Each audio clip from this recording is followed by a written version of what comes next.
Hello, I'm Alison Bale of Mind Insight, and thank you for joining me today for this blog on how gratitude, how saying thank you can help you reduce pain. And in this short video, I'm going to talk about how gratitude relates to pain and why it matters, and I'm going to share with you some ways to practice. But let's start with a little self-inquiry. How would you feel about saying thank you for pain? Does that seem like a bizarre idea? Yet viewed from the perspective that pain is a protective mechanism, it's an alarm system that's designed to help us. Not being grateful for it can actually hinder recovery. And when we bring awareness and insight through mindfulness to our experience, we can get past that reluctance to be thankful for something we don't like. It was the poet Rumi who wrote that we should wear gratitude like a cloak, and it'll feed every corner of your life. And the human brain does not find that very easy. We're wired by evolution to look for problems, to look for difficulties. And the bad becomes like Velcro, and it sticks, and the good stuff's like Teflon, it slips straight off. And yet the research shows us that when we can bring gratitude to our experience, it reduces the intensity of pain. It reduces the anxiety associated with it. And it's particularly been shown to improve self-management for people living with arthritis. And the thing about being grateful is it doesn't mean you ignore problems, and you don't seek to be endlessly positive either. Mindfulness is all about turning towards what is present, not denying it. But being aware of the pain and bringing our attention still to what else is there and to what is good can lower both pain and fatigue. And in the next section, I'll explain a little bit about how it does that.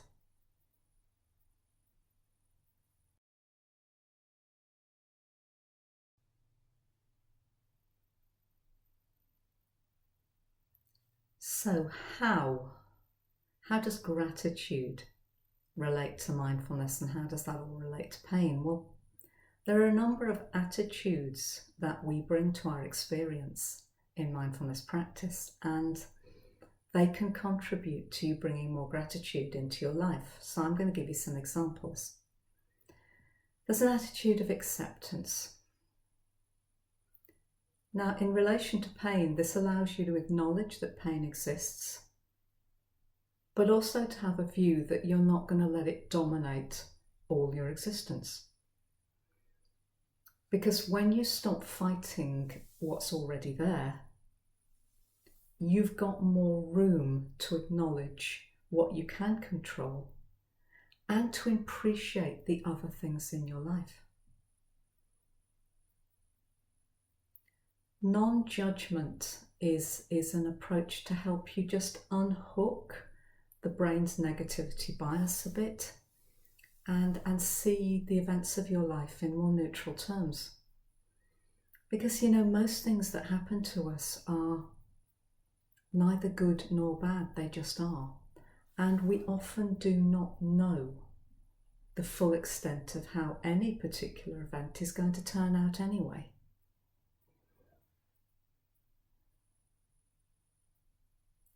And there's an attitude of non-striving, which invites you, and I agree this can be challenging, but it invites you to put aside the desire for pain to change.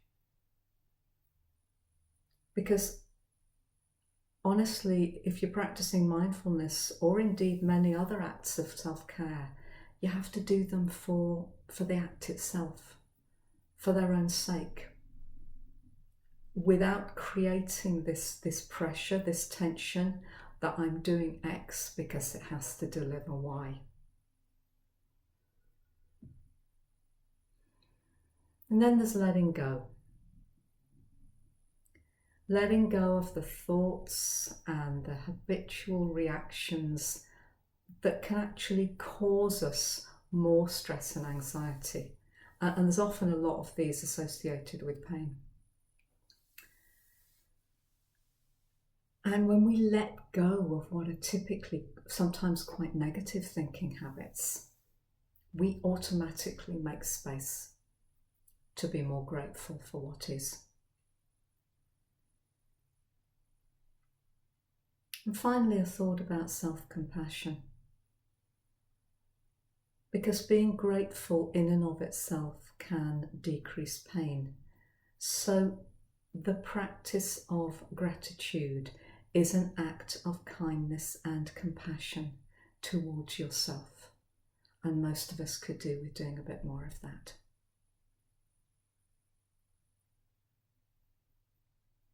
And in the next section, I'm going to share with you some ways to get started practicing.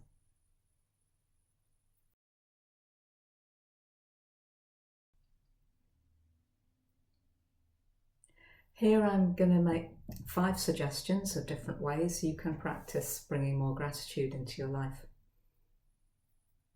Always remember what the Buddha said though. Don't take my words as any kind of gospel. Just try different approaches and see what works for you. One option is to keep a journal. And it could be as simple as recording every day 5 or 10 things that you're grateful for. You might find it useful to use some questions as prompts. What am I grateful for today? What are you proud of? What have you learned? What made you laugh today? And how were you generous? And all these questions invite us to just reflect on things that we often pass over and don't even realise that we've done and don't give ourselves credit for.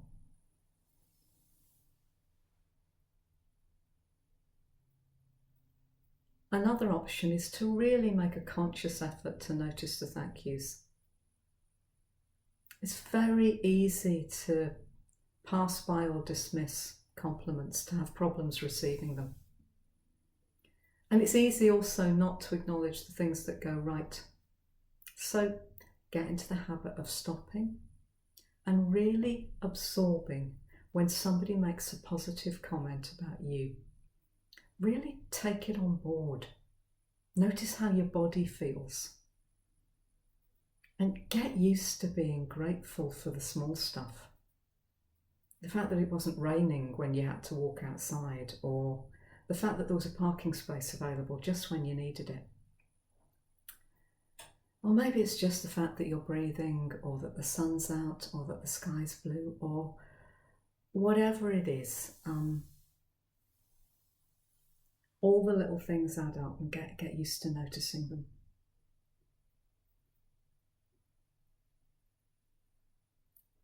Another alternative to write things down, if you prefer, is what I call 10-finger gratitude. Well, it's actually 8 fingers and 2 thumbs, but first thing in the morning or last thing in an evening, make a habit of counting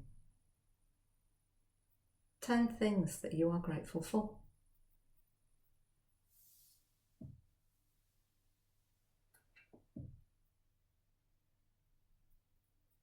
There are lots of gratitude-specific meditations. You search for them on YouTube. Have a look at my YouTube channel at Mind Insight Online, or have a look at my website. There are some meditations you can share there too.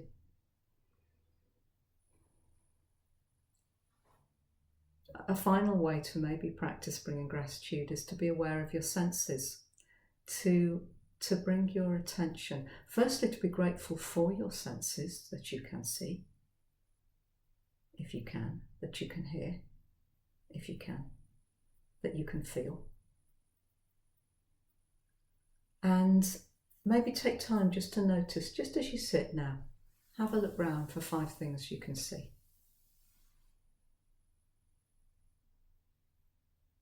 Maybe 4 things you can touch, 3 you can hear, 2 you can smell, and 1 you can taste.